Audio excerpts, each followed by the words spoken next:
Hello, I'm Casey Aiken, and this is 21 This Week. Coming up next, County Council and County Executive at odds over COVID relief spending. Our special guest, Councilmember Andrew Friedson, will explain the implication of the dueling ballot questions A and B and your money.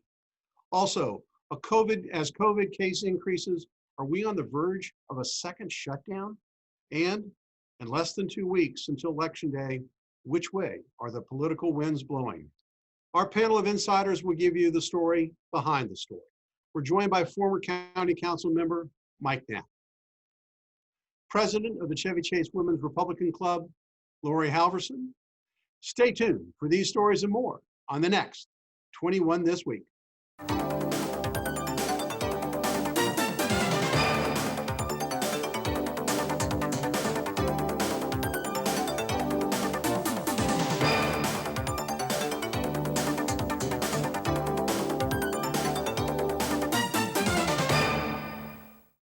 Nothing incites voters more than a ballot question authorizing an increase in real estate taxes.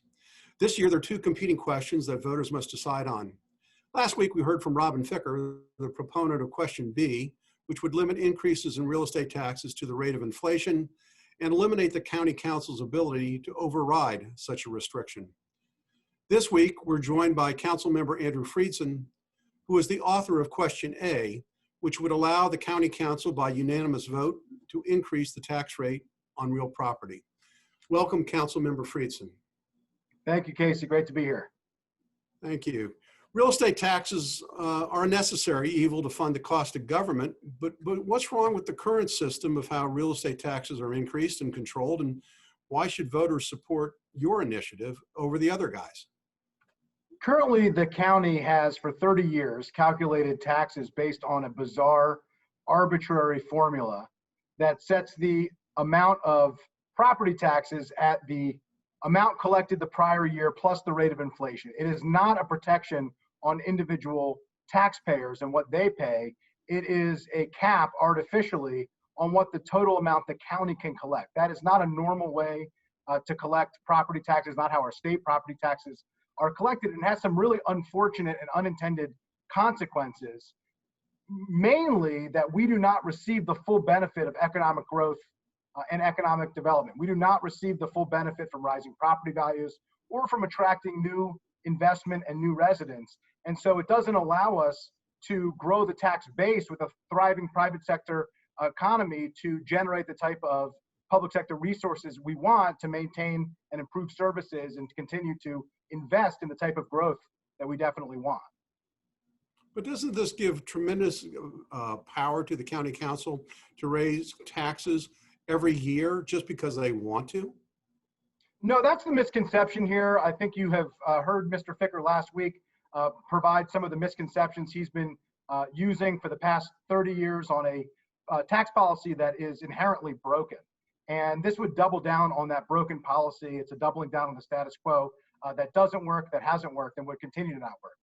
Question A changes the formula that nobody understands, that is based on this arbitrary calculation, and replace it with a much more traditional, much more normal approach, which is based on the tax rates you pay, not on the total amount of revenue the county can collect. What does that mean? It means that the same protections that are currently existing for taxpayers are maintained in question A.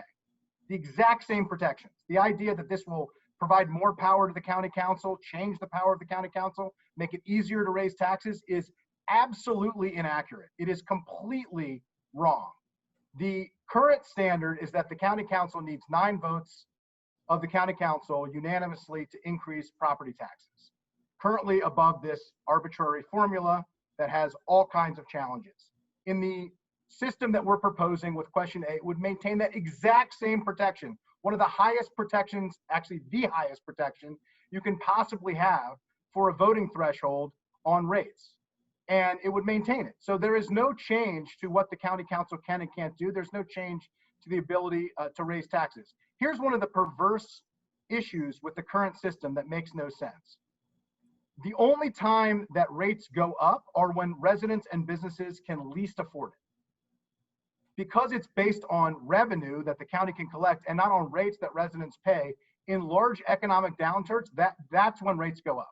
That's when rates can go up because your rate can go up to meet the cap of revenue that was collected from the previous year.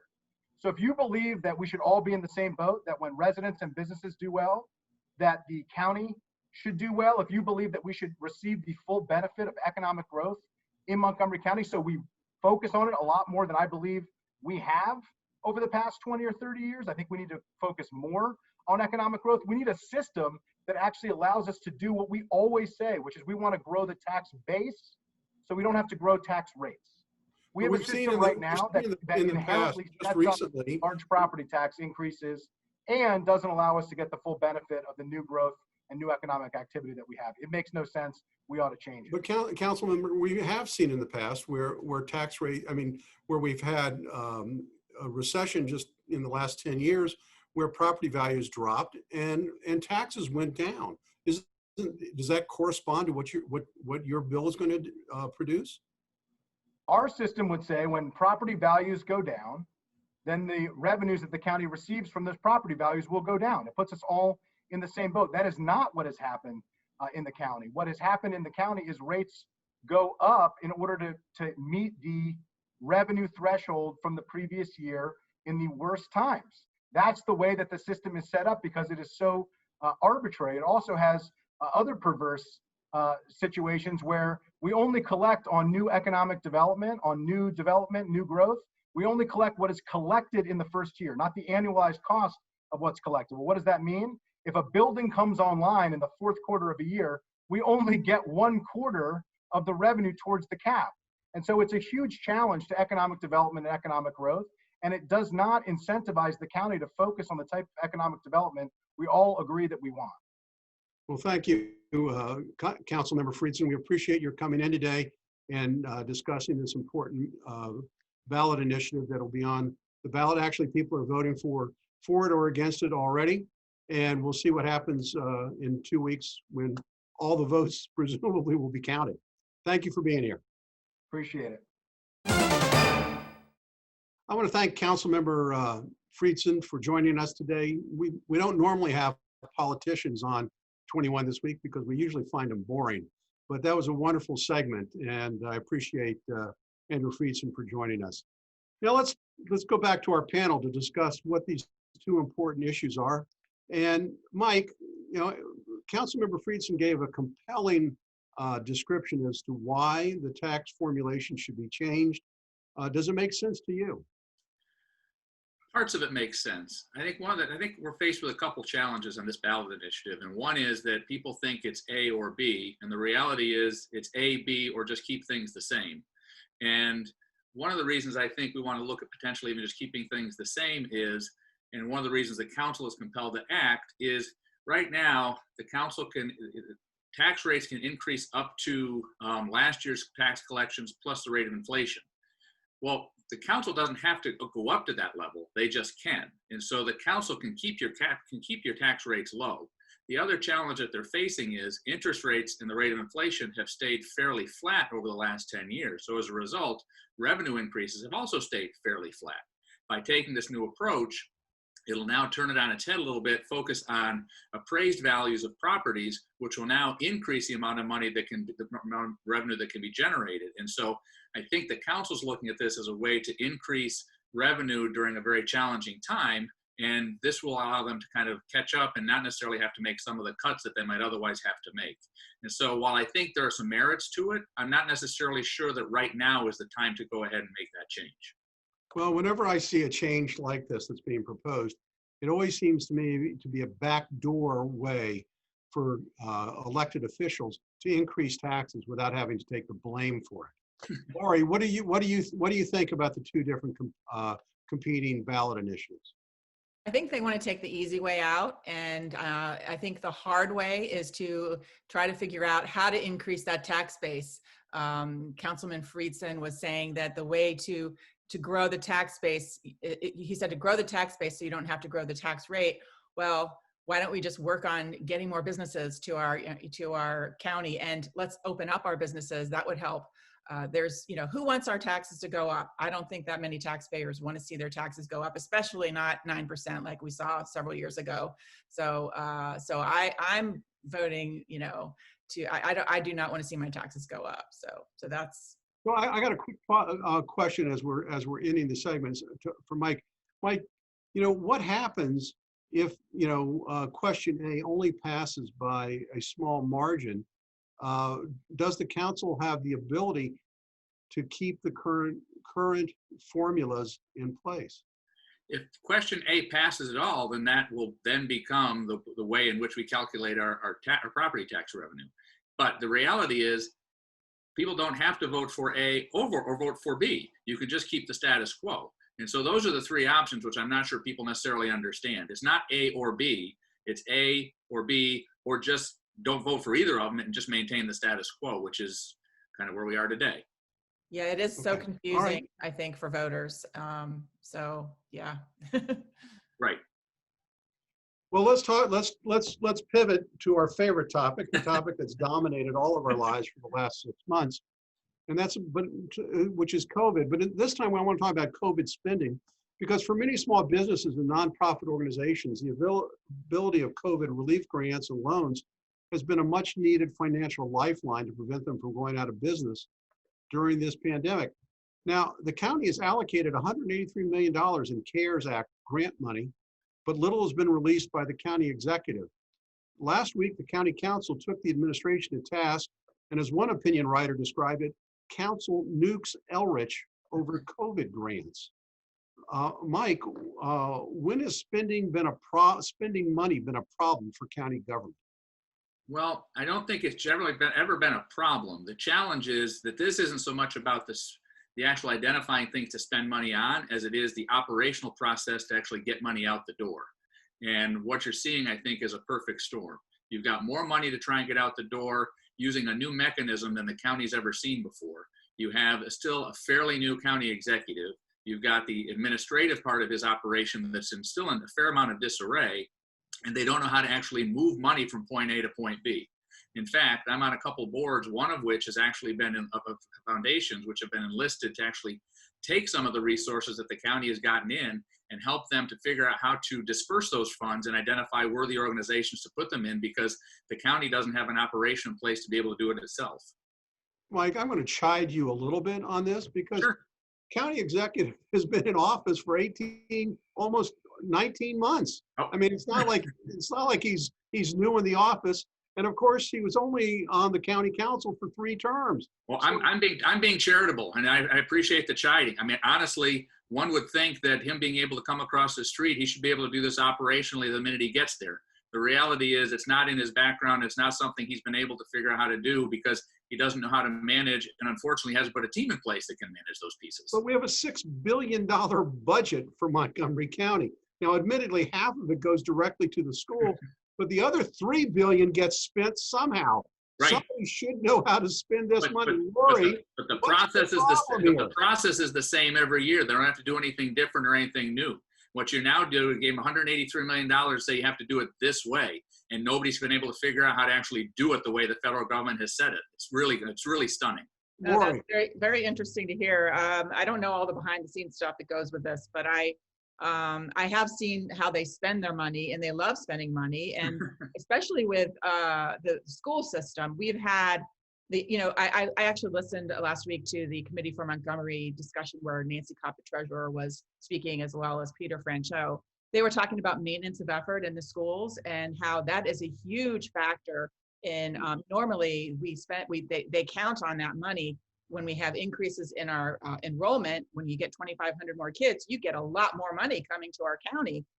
That is going to be severely affected, because it sounds like a lot of kids have not come back. About at least 1,500 kids have not come back, and they were expecting 2,500 more. That's going to seriously affect the budget. So I think they're also thinking, oh my gosh, what's going to happen in the future when we don't have that MOE money? So I think there's a lot to think about. Well, this is a huge issue, obviously, and this will affect the upcoming election when County Executive Elrich runs for re-election as to whether or not he should be given a second term in office. Even Little Washington County in southwestern Virginia, where a client of mine has a hotel, is able to get their CARES money distributed in an efficient manner. Yeah. I mean, No, it's crazy. shocking that we aren't able to do that. But now let's pivot again, once again, back to the other part of COVID, which really has a daily impact on most of our lives. And as reports of increased COVID-related cases are in the news more and more, Montgomery County officials warned this week that additional COVID-related restrictions might be needed. Laurie, while the most recent reports, the number of confirmed cases are rising, there hasn't been, as of yet, a corresponding increase in hospitalization. So why is the Elridge team suggesting that we are in for new restrictions? Every day I follow the statistics for Maryland and Montgomery County. I'm not really seeing a huge increase at this time in the number of cases. And there are a number of areas of our county that are decreasing in number of cases: Durwood, Potomac, Laytonsville, Sandy Spring, Boyd's, and others. So it's just, I think we need to look at the overall thing. Look at the nursing home deaths. There were 473 nursing home deaths so far since COVID started here, and in the non-nursing home deaths, 348. So if thinking about that, and why should we close everything when more than half of the deaths are occurring from people in nursing homes? Of course we need to protect our old elderly and our health compromised people, but I think there could be a system where if you see spikes in certain areas of the county, put warning signs out, protect the elderly, don't go out elderly people, help the people know when it's it's never safe to go out, you always have to be careful, but you have to, I think there's a way we can do it to keep our businesses open, but alert the public on the risk and how it's increasing each day, or if it's decreasing each day. It helps us decide whether or not we can leave our homes and go shopping or whatever. So Mike, I mean, it seems to me, as an average guy, that the county is being overly cautious in all of its process regarding reopening. When most of the states in phase 3, we're still in phase 2, even though we have a 2.5% positive rate of infection, and our hospitalization rate, I'm sorry, it's 70 people. Yeah. No, I think that we've got to continue to focus on how do we operate? How do we walk and chew gum at the same time? We know that wearing masks has a highly positive effect. So let's ensure that people are doing that, and let's understand how to open things up, recognizing that people can be safe. And if we need to can further mandate that people are wearing masks, or put strong restrictions around that so people are doing that, then I think so. But so let's be able to do that, and let's be able to then engage in commerce. And I think there's a way to get those two things, but it's become so polarized that you either are for masks and shutting everything down, or not wearing masks and opening everything up. And the reality is, it's got to be that middle ground where we can open things up, but we've got to recognize we have to keep people safe. And I think you can do that, but that conversation is not happening. The wrap-up question, and for both of you, is, is it possible to go backwards? I mean, will the citizens of Montgomery County tolerate going backwards? Real quick, Laurie. I don't think they'll tolerate it. They're already tired of everything, and they want things to open up. They're also mad at people when they don't wear masks too, though. We've got people, upset when even you're outside and they don't see people with masks. I don't see why you have to wear a mask if you're outside and you keep social distancing. So Right. I think people will be fed up, and I think there's a rational way to proceed, and I think that our residents want to see that rational process. yes, Thanks, I agree. When we come back from this short break, it's time for predictions about the upcoming elections. Stay tuned. Welcome back. Now it's time for our political weather vane, and I'm going to start with Mike Knapp. Mike, there's some that would say that Vice President Biden is playing prevent defense and doing during the 2-minute drill and trying to hold on to his lead. So will it work? I think it's a dangerous strategy, honestly. I've likened that to, we've got 4 minutes left in the game. We're up by 2 touchdowns and a field goal, and we're trying to just hold on to the lead. And I think the reality is that they've got to continue to articulate why you should vote for Biden for president, and you've got to continue to move offensively down the field. And I hope that's what they continue to do. clearly the president is trying to generate his base, but the reality is if all he does is generate his base, that doesn't give him enough numbers to win. But Biden's got to be able to get those folks in the middle and compel them to vote for him. And so I think that's what you've got to see happen to get us down the field.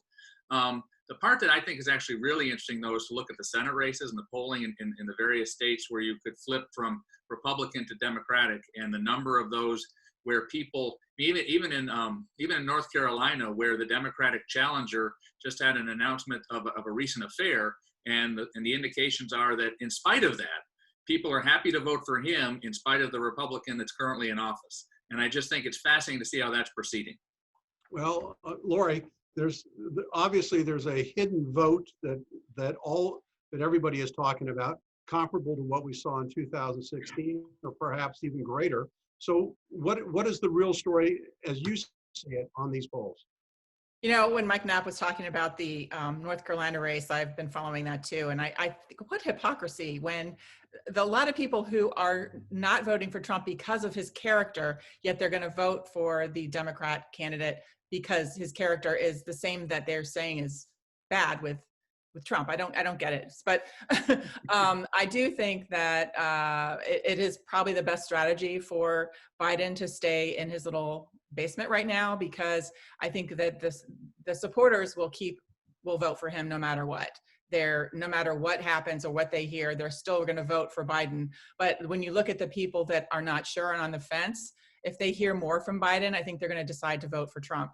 So I think the best strategy is for him to stay quiet, and maybe more people will sway to vote for him, because sometimes Trump says things that get him into trouble, and unfortunately Trump has his own demons. So that could be. All right. Well, great observations. I think we all are anticipating some movement in the next 2 weeks, even though a lot of people have already voted. So now it's time for parting shots, and I'm sorry that Susan Heltemus couldn't join us today because of technical difficulties. So it's just left up to you guys to lead the way. So Laurie, you're first. Okay, it's voting starts on Monday, so on the 26th, and goes all the way to the November 2nd, and November 3rd is the general election day. So I want to just say that we do have two great Republican candidates running for Congress: Gregory Cole in District 8, and we have in District 6, we have Neil Parrott. Both excellent candidates. Please consider voting for them. Even if you're a Democrat, I think you'll be pleasantly surprised with their credentials. Also, vote for question D and against on question C. These are about the county council makeup. Having 9 districts gives you better representation. Getting rid of the at-large positions will help with the problem we have right now of it seems like we keep electing people in the trapezoid of the Tacoma Park, Silver Spring area, and we just, we need to have better representation across the county. Thank you, Laurie. Mike Knapp, your parting shot. Well, we're 2 months into the school year, so whether it's K through 12, community college, or university, we've now, I think there's a lot of frustration with the policies and procedures that administratively people have put into place, but I just want to do a shout out to the students, to the teachers, to the professors, to the faculty, to the staff members, because in spite of all of the things that they're trying to figure out how to navigate between, the level of effort that is going into trying to make sure that kids are learning in the environment that they're currently in is amazing. And people are going above and beyond and trying to take efforts that they never even anticipated. And so everybody in that spectrum, I just want to shout out to them, because in spite of the hard things they're trying to do, they're all working like crazy to get it done, and they're going above and beyond. And I just think they deserve our praise.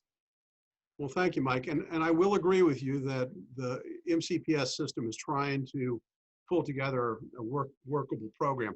I will point out, and it's not often that I point out an article from the New York Times. There was an article from the New York Times this week on New York City schools opening and the amount of COVID cases and infections that resulted from that. And it was negligible. Yep. Virtually none. And so I think as the data gets better, I think our leaders need to look at the data that allows you to reopen and move forward. Our children need to go back in school. There was a report about extra deaths that have occurred, not just because of COVID, but because of drug addiction, suicide, and other problems related to the COVID pandemic. We need to be mindful of that. So, for 21 this week, I'm Casey Aiken. I'm getting the sign to sign off. I want to thank our two guests. I'm sorry, Mike Knapp and Laurie Halverson, and a special guest, Andrew Friedson, who was with us today. For 21 this week, I'm Casey Aiken.